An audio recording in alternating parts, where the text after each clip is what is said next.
Hello everyone, my name is Ian and you are watching Big Rock Moto. Thank you so much for tuning in today. And if you're new here and you like this kind of content, I hope you'll consider subscribing.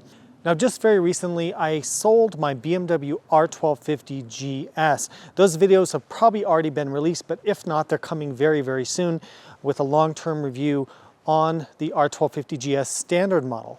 Selling the GS left a gap in my garage of a long-distance oriented adventure touring motorcycle. Now, I do have a deposit on one of the first R1350GSs, the new redesigned GS coming to the States, but we could be looking at least another 6 months to a year before that bike is on US shores. So in the meantime, I wanted another adventure bike to go alongside my off-road oriented Aprilia Tuareg 660 that's in my garage right now. I have just purchased this bike. This is a 2023 KTM 890 Adventure. Most importantly, it is the base model. It is not the R model. So why have I purchased this? All right, so the next video in this series is going to be a full review of this bike. I'm going to do all the normal stuff I do in my in-depth review. So hold on for that, subscribe for that, and don't worry, that's coming very, very soon. But today I just want to talk briefly about my reasoning behind why I chose this particular model, why I chose the base model, why I chose an 890 Adventure, and also why I chose really to get away from the full-size 1200 adventure bikes and go down and stick with the mid-size adventure bike. So let's talk about why I chose this instead of another full-size adventure bike like a Tiger 1200, a Multistrada V4, or something like that. There's a few reasons for this. Number one is going to be the price. So this bike comes in around $14,000 brand new. Compare that to something like a Tiger 1200 at around $22,000, a Multistrada V4, which is going to set you back $27,000 or $28,000. You get the idea. These bikes are a lot more affordable and more relatable to more of an average person and more accessible to more people. The second big reason I chose to go with a mid-size adventure bike to replace my big GS is weight.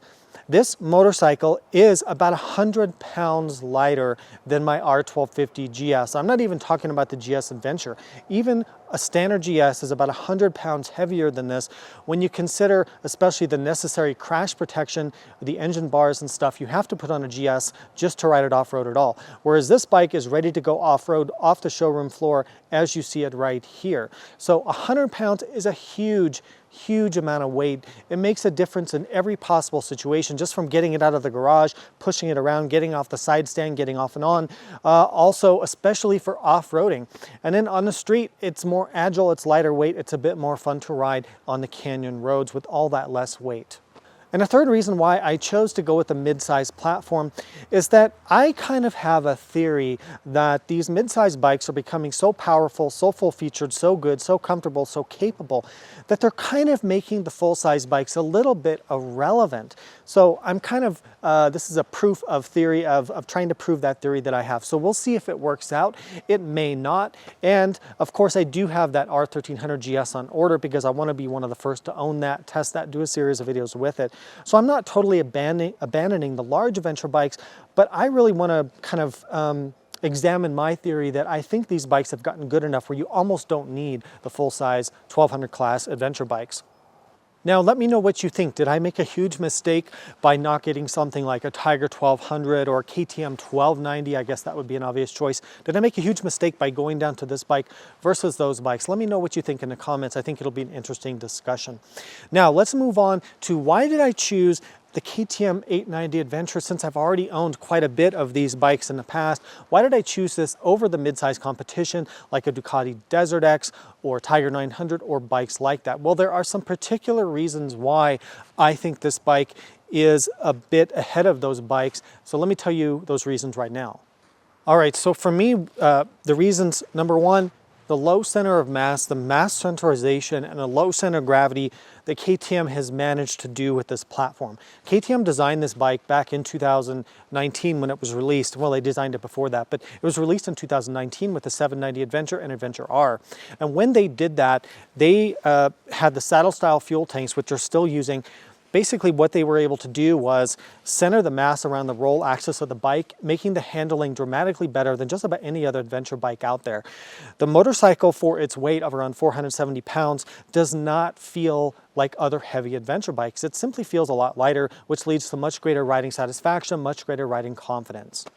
Another reason I chose this bike is the electronics package.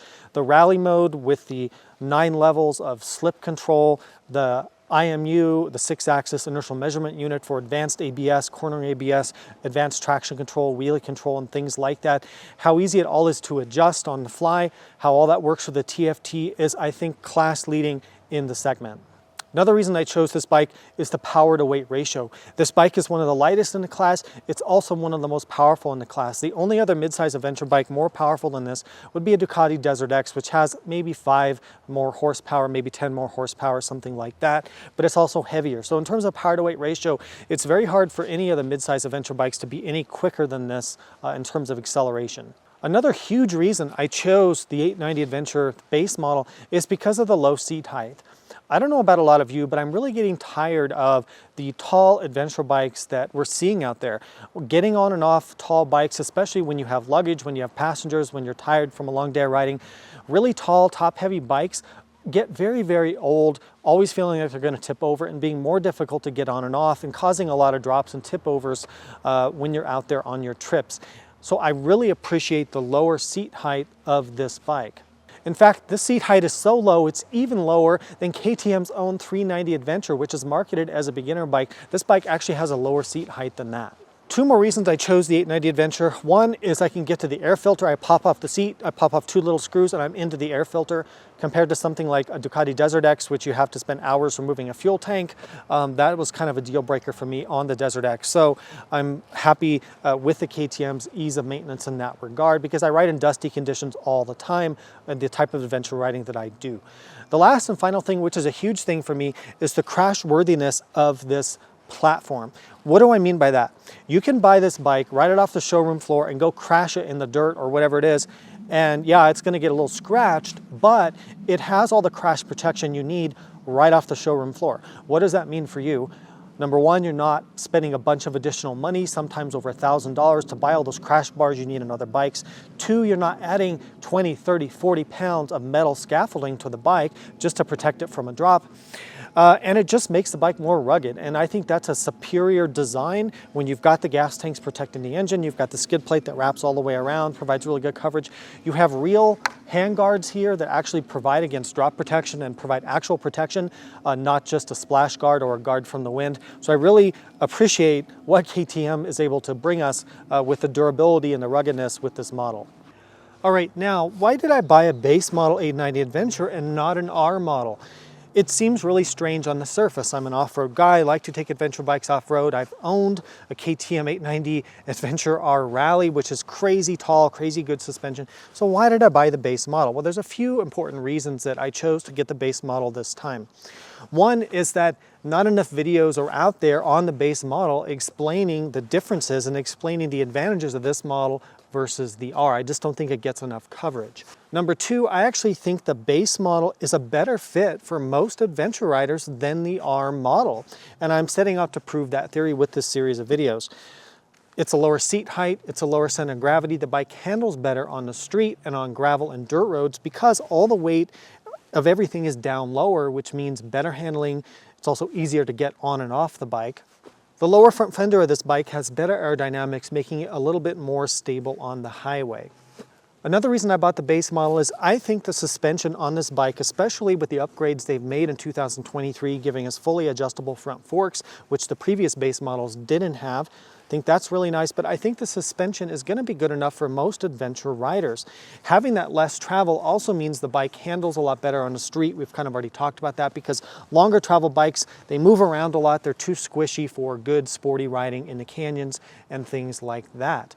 Also, because I am the way I am, I'm going to be doing some upgrades down the road to the suspension on this bike. I'll be able to make some videos about that and show you how you can upgrade the suspension performance, but I am not going to raise the bike. I'm going to keep it at this height and this suspension travel because I want to preserve the low seat height, which I love, love, love about this bike. Another reason that a lot of people don't know is that the base model has a 2-year warranty, whereas the R models only have a 1-year warranty. So you're doubling the warranty, which is really, really nice.